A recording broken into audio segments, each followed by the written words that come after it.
मैं हूं प्रदीप कुमार दुबे और कृषि उद्यमी के इस प्रशिक्षण कार्यक्रम में आज जो टॉपिक है औषधीय सुगंधित एवं रोपण खेती।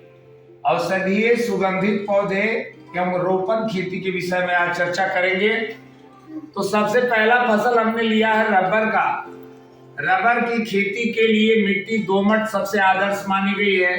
पीएच मान 4.5 से 6 होना चाहिए। तापमान 25 डिग्री से 30 डिग्री के बीच।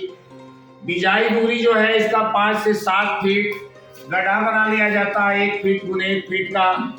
जो किस्म है रबर की हैविया ब्राजीलियंसिस, और इसमें जो उर्वरक और खाद की आवश्यकता पड़ती है वह जैविक खाद है। सिंचाई नमी के अनुसार किया जाना चाहिए। इसमें जो रोग लगता है, प्रमुख रोग है लीफ ब्लाइट, और कीट जो सबसे ज्यादा परेशान करता है पीपीई है। और फसल अवधि 40 से 50 साल है। 40 से 50 साल तक ये जो है फल देते रहता है। और उपज जो है प्रति हेक्टेयर मतलब 2.5 एकड़ में 1 टन हो जाता है, 10 क्विंटल। और 1 हेक्टेयर मतलब 2.5 एकड़ में 350 पौधे लगाए जाते हैं। दूसरा जो फसल है सर्पगंधा की बात कर लेते हैं। इसके लिए जो सर्वोत्तम मिट्टी मानी गई है बलुई दोमट है। पीएच जो है 8.5 से कम होना चाहिए। तापमान 10 से 38 डिग्री के बीच। बिजाई दूरी का मतलब कतार से कतार और पौधा से पौधा। तो कतार से कतार 60 सेंटीमीटर, इसका मतलब 2 फीट, और 30 सेंटीमीटर मतलब 1 फीट। तो ये पौधा से पौधा की दूरी। और गड्ढा 5 सीएम का लगा लिया जाता है। इसमें जो वेराइटी है कलमी वेराइटी ग्राफ्टिंग से ज्यादा किया जाता है सर्पगंधा को। इसमें भी वही जैविक खाद चाहिए। सिंचाई जो है 1 माह, या जब पौधा छोटा है तो 1 माह पर, और जब पौधा बड़ा हो जाए तो 2 माह पर करना चाहिए। इसमें जो प्रमुख रोग है वो जड़ गलन है। जड़ गलन है। और जो कीट है वह मैलोइडोग्डा और हापला है। और फसल अवधि ये 30 महीने की है। एक पेड़ से 100 से 400 ग्राम आप प्राप्त कर लेते हैं ये। और 5 केजी जो है प्रति हेक्टेयर बीज दर इसकी है। तीसरा जो पौधा हमने लिया है वो गुलाब का है। इसके लिए सर्वोत्तम मिट्टी मानी गई है दोमट। पीएच जो है पोटेंशियल ऑफ हाइड्रोजन, संभावित हाइड्रोजन जो है 6 से 6.5 के बीच होना चाहिए। तापमान 25 से 30 डिग्री सेल्सियस और 18 से 20 डिग्री सेल्सियस, 2 स्थितियों में पौधा के विकास के लिए और बचपन के लिए। इसमें जो है बिजाई दूरी जो है 15,000 1 एकड़ में ये पौधा लगाया जा सकता है। इसकी जो किस्में हैं 20022 है। ये वो भी जैविक खाद से ही चलने वाला है। सिंचाई इसमें जब भी किया जाता है सुबह 9 बजे से 3 बजे शाम के बीच में किया जाता है। रोग जो है इसमें पाउडरी मिल्ड्यू है। दीमक इसका प्रमुख कीट है। 4 से 6 माह इसका जो है फसल अवधि है। और उपज जो है 25 से 50 ये माना गया है। लेमन ग्रास जो है अगला फसल है। सभी प्रकार के मिट्टी में इसको हम उगा सकते हैं।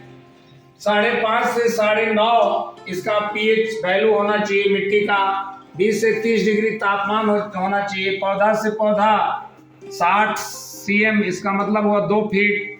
और 30 से 45 1 से 1.5 फीट ये पौधा से पौधा लिया जाना चाहिए। 5 से 8 सीएम गड्ढा होता है। कावेरी इसकी सबसे प्रमुख किस्म है। 35 टन प्रति हेक्टेयर जो है इसमें आप जैविक खाद मिला सकते हैं। सिंचाई 10 दिन के अंतराल पर करना चाहिए। इसमें जो रोग होता है सबसे प्रमुख है पीला, पत्ते पीले पड़ जाते हैं। लीफ ब्लाइट इसका कीट है। पहली कटाई 5 से 6 महीने के बीच शुरू हो जाती है। 12 से 15 केजी प्रति हेक्टेयर कटाई में निकल जाता है। एक कटाई में 12 से 15 है। और इसके बाद अगला फसल हमने लिया है तुलसी का। ये भी एक मेडिसिनल प्लांट है। इसके लिए सर्वोत्तम मिट्टी मानी गई है भुरभुरी दोमट। 6.5 से 8 के बीच पीएच होना चाहिए। तापमान सामान्य स्थिति में 8 से 10 सेंटीमीटर बिजाई दूरी है। जो सबसे बढ़िया किस्म है कृष्ण और राम। दो किस्में हैं तुलसी की। ये भी खाद जो है इसमें भी जैविक चलेगा, सिंचाई नमी के अनुसार इसमें करना है। डाउनी मिल्ड्यू जो है प्रमुख रोग है इसका, और कीट इसमें है चैंपा। 3 माह में शुरू हो जाता है, फसल अवधि जो है 3 माह का है। 20 से 25 टन पत्ता निकल जाता है और तेल 1 केजी निकल जाता है। 1 किलो 2.5 एकड़ में इसके लिए बीज की आवश्यकता पड़ती है। अगला फसल हमने लिया है चाय का। चाय के लिए सर्वोत्तम मिट्टी मानी गई दोमट। पीएच जो है 6 से 8 के बीच होना चाहिए। तापमान 30 डिग्री सेल्सियस से नीचे, 2 से 4 सेंटीमीटर बिजाई दूरी, और इसके बाद 2 फीट चौड़ा गुने 2 फीट गहरा ये गड्ढा होना चाहिए। साइनासे से इसकी जो सबसे प्रमुख किस्म है, इसमें भी जैविक खाद की जरूरत पड़ती है। सिंचाई नमी के अनुसार होना चाहिए। लाल जंग इसका प्रमुख रोग है। रेडोविड जो है कीट है। ये फसल जो है 8 से 9 महीने की है। 18 से 25 टन प्रति हेक्टेयर इसमें उत्पादन हो जाता है। 14,000 से 16,000 पौधों की जरूरत पड़ती है प्रति हेक्टेयर। इसके बाद अगला फसल हमने लिया है नारियल का। इसके लिए भी सर्वोत्तम मिट्टी मानी गई दोमट। 6.1 से 7 के बीच में पीएच होना चाहिए। 22 से 25 डिग्री तापमान होना चाहिए। 7.5 गुने 7.5 सेंटीमीटर बिजाई दूरी इसकी है। गड्ढा जो है 1.5 फीट होना चाहिए। और इसके बाद इसमें जो वेराइटी है, लंबा और बौना वेराइटियां हैं, इसमें भी जैविक खाद की जरूरत पड़ती है। टपक सिंचाई के माध्यम से इसमें सिंचाई किया जाता है। इसमें जो प्रमुख रोग है वो रूट बीट है। गैंडा भृंग जो खाद की आवश्यकता होती है, और नीम खली 1 से 1.5 महीने का के अंतराल पर सिंचाई किया जाता है। जो रोग है वह डाइवैक है, और नीमेटोड जो है इसका प्रमुख कीट है। 5 से 8 बरस की अवधि की ये फसल है।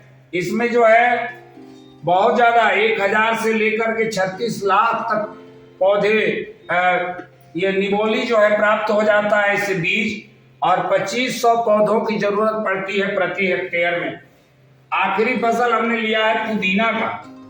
ये पुदीना जो है इसके लिए सर्वोत्तम मिट्टी मानी गई है बलुई दोमट। 6 से 7.5 के बीच पीएच होना चाहिए, और 20 डिग्री तापमान, 60 सेंटीमीटर इसकी बिजाई दूरी है।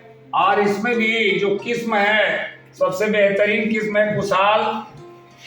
केचुआ जो है, केचुआ खाद जो जैविक है उसको हमको यहाँ यूज करना है। सिंचाई जो है नमी के अनुसार होना चाहिए। पर्म दाग जो है इस फसल का प्रमुख रोग है। और इसके बाद एफिड्स और इसके बाद मकड़ी, ये सब इसमें जो है लगने वाले कीट हैं। और 100 से 120 दिन की ये फसल है। 50 से 70 केजी उपज हो जाता है प्रति हेक्टेयर, और 1 एकड़ में 16 केजी जो है बीज की आवश्यकता पड़ती है। तो धन्यवाद। फिर मिलेंगे एक नए और रोचक टॉपिक के साथ। आप सब स्वस्थ रहें, मस्त रहें।